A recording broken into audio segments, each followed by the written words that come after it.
বৰ্তমান আছোঁ ৰংঘৰ বাকৰিত আৰু আজি আহিছিলোঁ ৰংঘৰ বাকৰিত ম'হৰ যুঁজ চাবলৈ। আগৰে পৰা চলি আহিছে ৰংঘৰ বাকৰিত ম'হৰ যুঁজ হয় আৰু সেয়েহে আজিও আহিলোঁ ম'হৰ যুঁজ চাম, আপোনালোকক দেখাম। কিন্তু ভাগ্য বেয়া আছিল, ম'হকেইটা আজি যুঁজিবলৈ সক্ষম নহ'ল। ইটোৱে সিটোক দেখি ম'হকেইটা পলাই গ'ল। 6টা ম'হ আছিল, মানে 3যোৰ ম'হ, গোটেইকেইটাই যুঁজিবলৈ সক্ষম নহ'লে, গোটেই ম'হকেইটা পলালে। সেয়েহে এতিয়া আমি ম'হৰ য'ত যুঁজ আৰম্ভ হৈ আছিল সেই ঠাইৰ পৰা গুচি আহিলোঁ। কিনো দেখাম আপোনালোকক, আজি মাঘৰ 1 তাৰিখ, ৰংঘৰ পৰিৱেশটোকে অলপ দেখাই দিওঁ। চাওকচোন, সাংঘাতিক মানুহ হৈছে। সকলোৱে ম'হৰ যুঁজ চাবৰ কাৰণে বহুত হেঁপাহত আহিছিল, তথাপিও উপায়টো নাই, দেখাব নোৱাৰিলোঁ। পৰিৱেশটোকে অলপ দেখাই দিছোঁ, চাওক।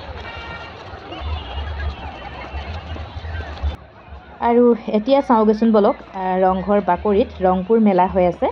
আমাৰ ট্ৰেডিশ্যনেল খানা, ট্ৰেডিশ্যনেল বস্তুবিলাক, বিভিন্ন ধৰণৰ মেলা হৈ আছে। মেলাখনত কি আছে আপোনালোকক অলপ দেখাই দিওঁ বলকচোন।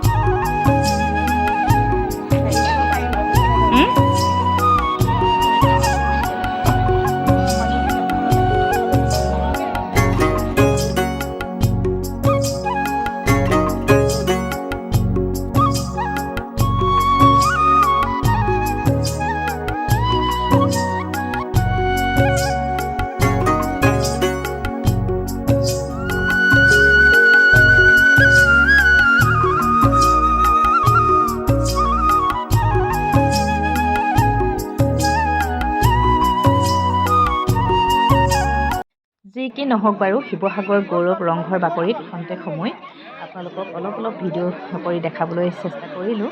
আৰু এইফালে এতিয়া অলপ পাছতে বিভিন্ন জনগোষ্ঠীৰ সুন্দৰ অনুষ্ঠান আৰম্ভ হ'ব। কিন্তু মোৰ বিশেষ এটা কাম আছে, মই সেই অনুষ্ঠানখিনিলৈ ৰ'ব নোৱাৰোঁ।